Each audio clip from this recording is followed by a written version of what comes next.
श्री स्वामी समर्थ. अधिक मास अत्यंत पवित्र आणि पुण्यदायी काळ मानला जातो. फक्त 3 वर्षातून येणारा अधिक मास 2026 सुरू होतोय. पण 90% लोक आईची ओटी भरताना काही चुका करतात आणि एक गुप्त वस्तू आहे ती टाकायला विसरतात. तर काय आहे ते, ज्याने तुम्हाला पूर्ण फळ मिळेल, जाणून घेऊ आपण ह्या व्हिडिओमध्ये. जोडवी कधी बदलायची आणि कोणत्या विधीला बदलायची, आणि एक उपाय जो तुम्ही पूर्ण अधिक मास करायचा आहे विष्णूची कृपा प्राप्तीसाठी, जाणून घेऊया या व्हिडिओमध्ये.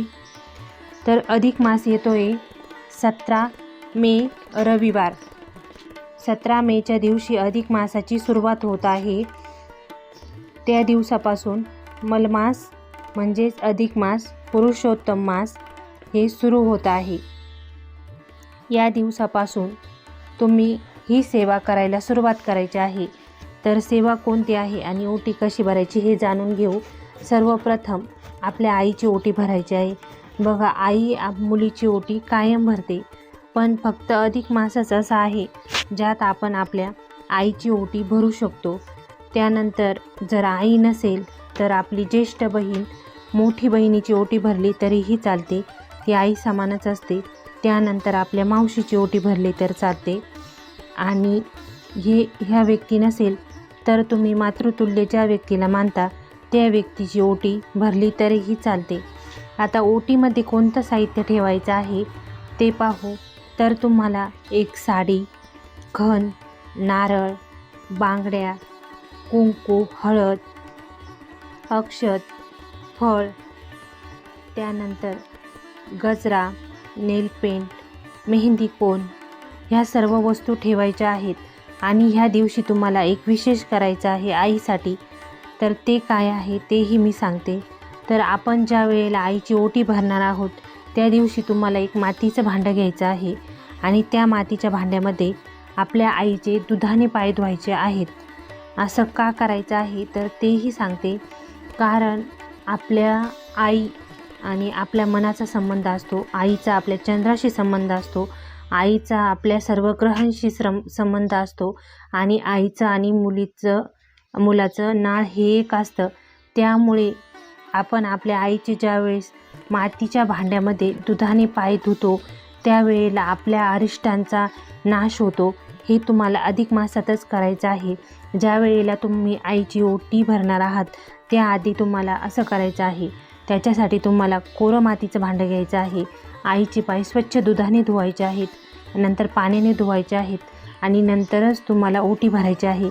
आता हे पाणी काय करायचं तर त्यात आपला चेहरा बघायचा, आपली जी काही समस्या असेल किंवा आपल्या जीवनाबद्दल काही इच्छा असतील तर त्यात बोलायच्या, आणि नंतर ते पाणी तुम्ही जिथे कोणाचा पाय पडणार नाही अशा ठिकाणी ते पाणी तुम्ही नंतर टाकून द्यायचं आहे.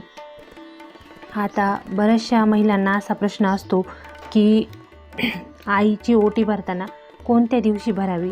तर शुक्रवार, गुरुवार आणि मंगळवार हे शुभ दिवस मानले गेलेले आहेत. जसा मंगळवार आणि शुक्रवार हा आई भगवतीचा असल्यामुळे हे 2 वार उत्तम आहेत. ह्या दोन्ही वारात कधीही आईची ओटी भरली तरी चालते. भरायची वेळ कधी असते तर सकाळ आणि संध्याकाळ, फक्त सूर्योदयानंतर ओटी भरायची नाही आणि राहू काळात भरायची नाही. प्रत्येक दिवशी 1.5 तास हा राहूचा काळ असतो, त्यामध्ये ओटी नाही भरायची. नंतर इतर कोणत्याही वेळेला ओटी भरली तरीही चालते. त्यासाठी तुम्ही फक्त शुभवार आणि वेळ बघायचा आहे. त्यानंतर आता जोडी बनवताना बहुतेक महिला जी पिळ्याची जोडी असतात ती वापरतात.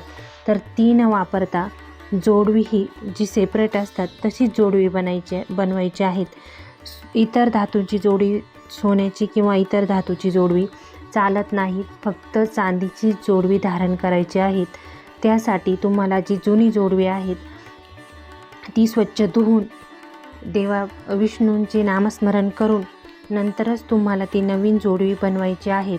आणि तीही तुम्हाला गुरुवारी आणि सोमवारी ह्या 2 दिवसातून कधीही करायचं आहेत, आणि कधीही नंतर तुम्हाला ती जोडवी धारण करायची आहेत. आता यानंतर ह्या मलमासामध्ये तुम्ही सेवा कोणत्या करायच्या आहे, तर अधिक मास हा मलमास असल्यामुळे तो निषिद्ध मानला गेलेला होता पूर्वी. पण ज्या वेळेला भगवान श्रीकृष्णांनी त्या मासाला स्वतःचं नाव दिलं पुरुषोत्तम मास, तेव्हापासून हा मास अत्यंत पवित्र मानला जातो. यामध्ये केलेलं दान पुण्य अतिशय फलदायी मानलं जातं. यामध्ये विशेष करून अनारसे आणि मिठाई, गोड पदार्थ दान केले जातात. त्यानंतर जर अधिक मास तुम्ही पूर्ण महिनाभर धरत असेल तर या महिन्याच्या शेवटच्या दिवशी तुम्हाला घंटा दान करायची असते. तेही एक ह्या महिन्याचं उद्यापन मानलं जातं. त्यानंतर एक विशेष सेवा आहे जी ह्या महिन्यामध्ये करायची असते. ती सेवा भगवान विष्णूंची असते. एकतर विष्णू सहस्रनाम पठण आणि त्यानंतर दुसरं म्हणजे एक छोटासा उपाय, तर तो तुम्हाला रोज करायचा आहे. भगवान विष्णूंना एक तुळशीपत्र रोज अर्पण करायचं आहे. जर भगवान विष्णूंचा आणि माता लक्ष्मीचा फोटो नसेल तर स्वामी महाराजांना हे पान अर्पण करायचं आहे. आणि हे पान अर्पण केल्यानंतर तुम्हाला व्यंकटेश स्तोत्र आणि विष्णू सहस्रनाम म्हणायचं आहे. विष्णू सहस्रनाम जर नसेल माहीत तर विष्णूंचे 101 नाम किंवा 1001 नामावली जी असते ती पठण करायची आहे. आणि हे तुळशीपत्र तुम्हाला विष्णू भगवानांना अर्पण करायचं आहे. ह्या सेवेमुळे आपल्या घरातील दारिद्र्य, अडचणी, धनासंबंधित असलेले प्रश्न, कर्ज आणि बऱ्याचशा अशा गोष्टी असतात ज्या आपल्याला मुक्ती भेटते, ऋणातून मुक्ती भेटते. आपले पितर संतुष्ट होतात आणि आपल्या व्यवसायामध्ये वृद्धी होते. कारण भगवान विष्णू आणि माता लक्ष्मींची ज्या वेळेला आपण सेवा घरामध्ये करतो त्यावेळेला आपल्या घरातील धनासंबंधीचे सर्व प्रश्न सुटतात. आता आईला विशेष वस्तू अशी काय द्यायची, तर आई आहे ती मुलांनी तिला दिलेली कोणतीही वस्तू तिच्यासाठी अमूल्य असते. अगदी त्याचं मूल्य ती करत नाही. पण या दिवशी जर तुम्हाला आईला देता आली तर एखादी चांदीची वस्तू नक्की द्या. कारण ही वस्तू तुम्ही ज्या वेळेला देता तेव्हा चांदीचा आणि आपल्या चंद्राचा संबंध आहे. त्यामुळे आपले ग्रह, नक्षत्र हे सर्व शुभ फल द्यायला सुरुवात करतात. आणि चंद्र हा मनाचा कारक आहे. म्हणजे ज्या गोष्टीमध्ये निर्णय घेण्यासाठी मानसिक स्थिती ज्यांची चांगली नसते अशांसाठी, किंवा नोकरीमध्ये ज्यांना बढती हवी आहे अशांसाठी ही वस्तू तुम्ही दिल्यानंतर आपल्या राशीतला, आपल्या ग्रह नक्षत्रांतला जो कुंडलीतला चंद्र असतो तो प्रभावशाली बनतो, त्याला बळ मिळतं आणि त्यानंतर आपली विचारशक्ती वाढते, निर्णय घेण्याची क्षमता सुदृढ होते आणि त्यामुळे आपली निर्णय क्षमता 100% यशस्वी होते. म्हणून आईला ही एक वस्तू तुम्ही या दिवशी जर दिली तर त्या दिवसापासून तुमच्या आयुष्यात आमूलाग्र बदल व्हायला सुरुवात होईल. कारण आई ही मुलांना आशीर्वाद देताना नेहमी त्यांच्या उज्ज्वल भवितव्याचीच कामना करून त्यांच्यासाठी कार्य करत असते. कारण अधिक मास हा एकच मास असा आहे की ज्यामध्ये तुम्हाला आईची ओटी भरण्याचा मुलीला अधिकार आहे. इतर वेळेला आई मुलीची ओटी भरू शकते पण मुलीला तो अधिकार नाही. वस्तू ज्या मी सांगितल्या त्याच ठेवा. तुमच्या अफोर्डेबल अजून काही वस्तू असतील तर तुम्ही नक्की ठेवा. पण शृंगाराच्या आणि सौभाग्याच्या वस्तूंना खूप महत्त्व आहे.